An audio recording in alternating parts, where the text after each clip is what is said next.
Bismillahirrahmanirrahim. Assalamualaikum warahmatullahi wabarakatuh. Selamat pagi teman-teman. Apa kabarnya? Sehat ya kondisinya hari ini?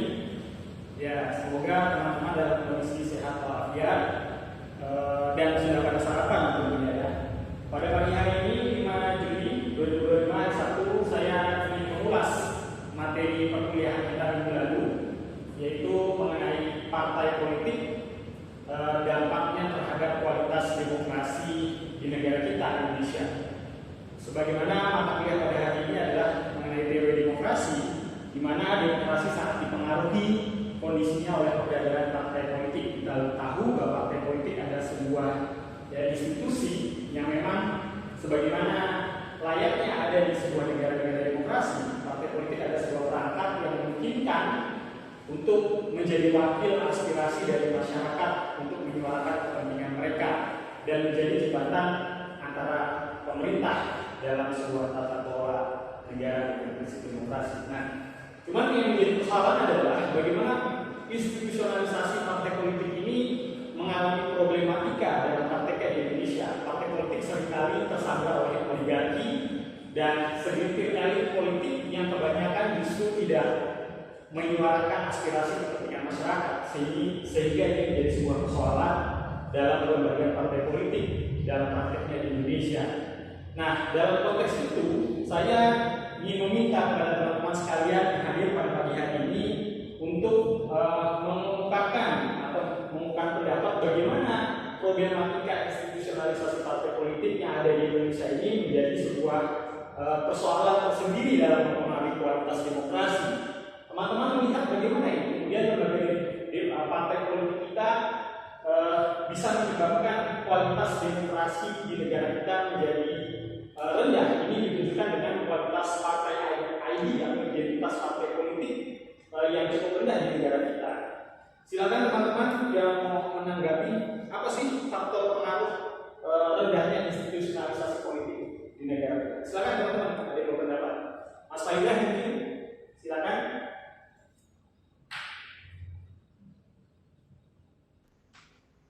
Ya Pak, jadi saya punya tanggapan sendiri Pak. Mudah-mudahan nanti akan dibantu oleh Bung Niko, ya kan. Dan menurut saya Pak, ini sesuai dengan pengalaman dan pemahaman saya. Institusional kelembagaan partai semakin melemah karena dipengaruhi pragmatisme masyarakat Pak. Agar dipilih rakyat, partai terpaksa menyesuaikan diri dengan berbagai permintaan pragmatis rakyat. Rakyat cenderung meminta apa yang dibutuhkan saat ini. Siapa yang mampu memenuhi permintaan, rakyat itulah yang berpeluang untuk terpilih. Sekarang keterpilihan seseorang bukan lagi dipengaruhi karena kemampuannya mengorganisir, memimpin rakyat, menyelesaikan berbagai persoalan, atau karena pemahaman politik dan cara berpikir yang diperoleh dari sistem kaderisasi maupun pendidikan politik dan diskursus politik yang dilakukan partai. Bukan pula karena pengalaman berjuang bergerak sebagai aktivis dan pengurus partai dalam mengadvokasi, menegasi, dan merumuskan solusi pada persoalan rakyat. Tetapi keterpilihan seseorang semakin tinggi karena didukung modal biaya yang besar untuk menggerakkan tim sukses, memenuhi segala permintaan masyarakat pragmatis. Saat ini, rakyat tak mau mendengar apapun yang disampaikan kandidat kalau tidak memberikan sesuatu seperti sembako, amplop, dan lain sebagainya. Yang kemudian menggerogoti tentang institusionalisasi partai politik gitu ya. Jadi memang betul apa yang dikatakan oleh Mas Faidah tadi, bahwa yang menggejala di partai politik kita saat ini adalah hal demikian. Nah, saya mau menunjukkan video singkat cuplikan yang kemudian nanti teman-teman juga bisa menanggapi video tersebut. Nanti saya akan bukakan videonya sebentar teman-teman. Nanti teman-teman saya harapkan memberikan respon dan tanggapan terhadap video tersebut yang nanti saya akan kaitkan dengan materi perkuliahan kita pada hari ini.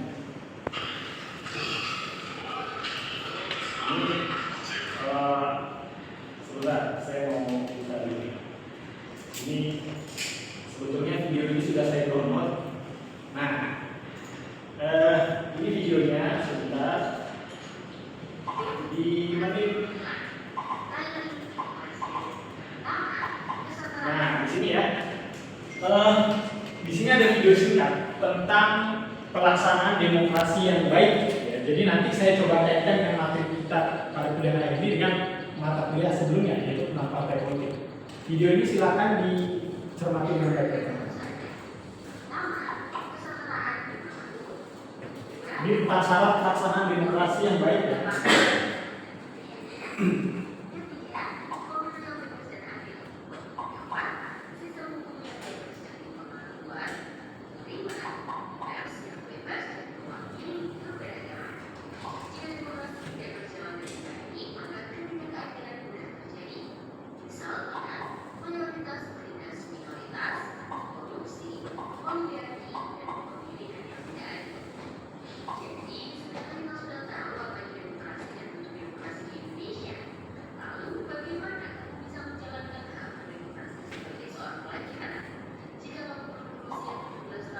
Oke, jadi di situ tadi di video singkat tadi dijelaskan ya, ternyata demokrasi yang baik itu ada harus kesetaraan hukum, ya law enforcement, penegakan hukum, dan juga kemudian demokrasi yang baik ternyata tidak menciptakan oligarki. Artinya kesetaraan dalam praktik demokrasi memungkinkan semua orang berpartisipasi dalam politik, ya kan?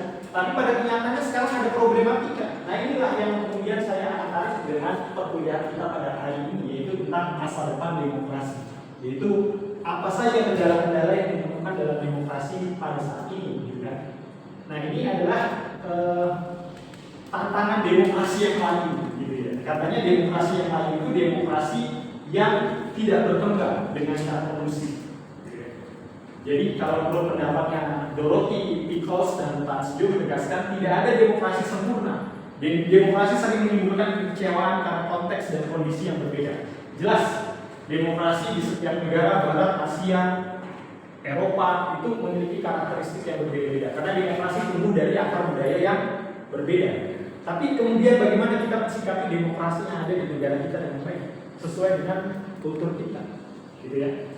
Nah memang studi menunjukkan bahwa dalam konteks partai politik, berbagai riset menunjukkan bahwa partai ID yang lemah, ya. Jadi karena ikatan psikologi masyarakat pemilih terhadap partai itu tidak terlalu kuat. Ini disebabkan karena apa? Ya, jadi beberapa riset menunjukkan keterikatan psikologi atau partai ID di Indonesia sekitar 12%. Nah ini menunjukkan sebuah gejala ketidakpercayaan masyarakat terhadap partai. Ini kan problematika terhadap pembagian partai juga ya, teman-teman.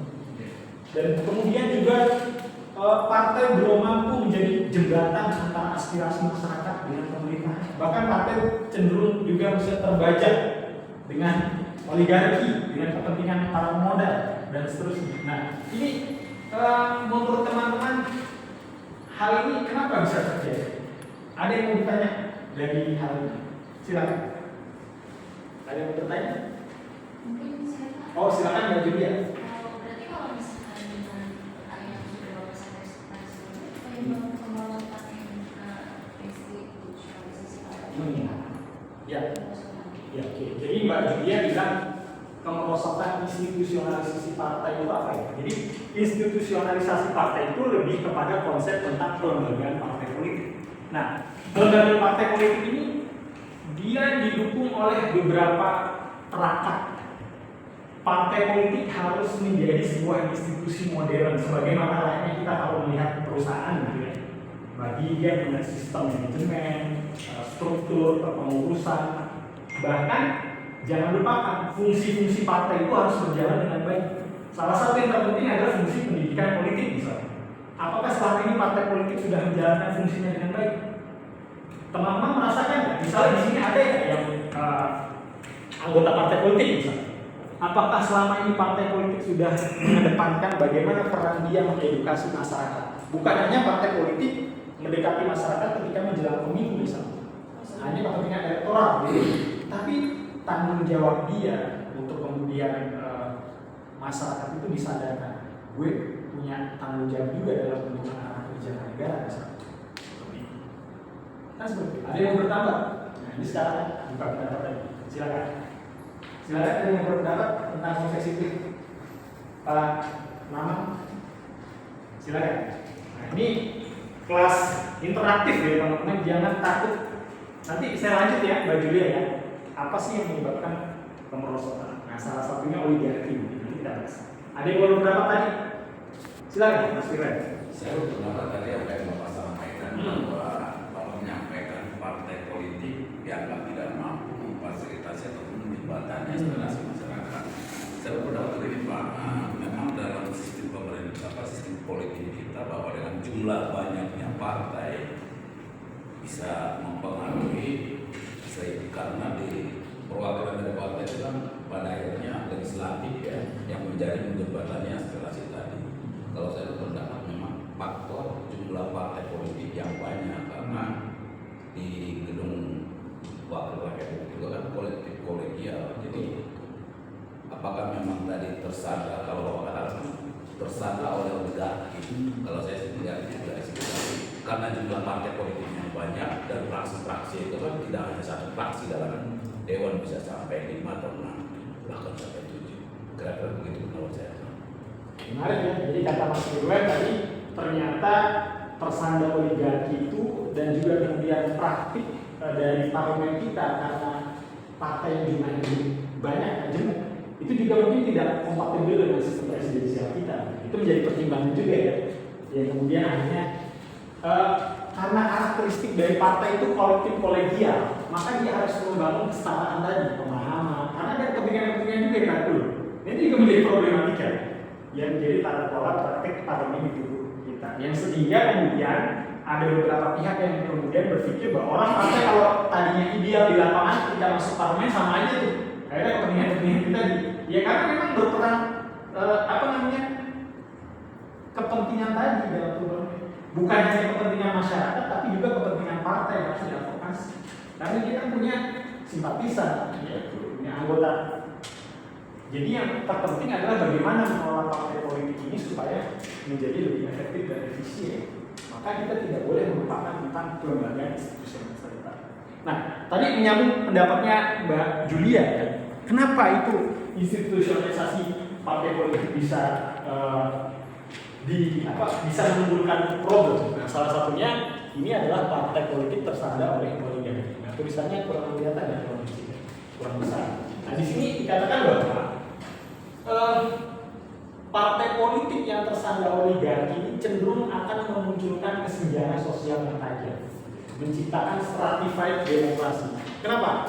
Stratified demokrasi artinya ada orang yang dalam tubuh partai yang punya kesempatan menduduki kekuasaan dengan orang-orang pengurus di bawah yang tidak punya modal besar untuk kemudian terlibat dalam kekuasaan. Teman-teman pernah menemukan ya di dalam tubuh partai politik teman-teman sudah berkiprah banyak di lapangan, ya memiliki misalnya keterdukungan di tengah masyarakat karena teman-teman cukup aktif membina itu. Tetapi ketika teman-teman dicalonkan menjadi calon anggota dewan ternyata kalah mewah, pernah nggak bisa lakukan fenomena seperti itu? Ada ya? Ya, tapi mekanisme ini harus kita pikirkan. Yang kemudian kita tidak menutup mata, memang kondisi faktual bahwa partai politik membutuhkan uang itu juga bagian. Ya. Makanya ini masuk dalam bahasan pendanaan. Tapi juga kita partai sebagai lembaga modern yang terinstitusi ke depan, yang mengedepankan dalam konteks demokrasi kesetaraan, maka ini harus diperjuangkan supaya teman-teman yang di tingkat bawah yang aktif, yang benar-benar kerja keras, juga kerja cerdas, itu juga memiliki peluang. Ini disebut dengan kesetaraan demokrasi tadi. Sehingga demokrasi tidak terbaca oleh oligarki.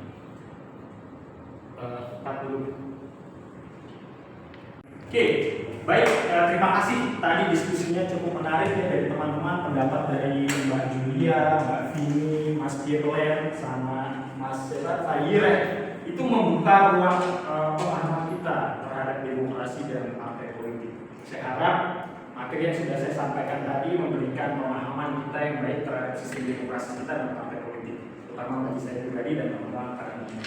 Terima kasih teman-teman yang sudah hadir pada hari ini, semoga bermanfaat. Minggu depan persiapkan untuk UAS.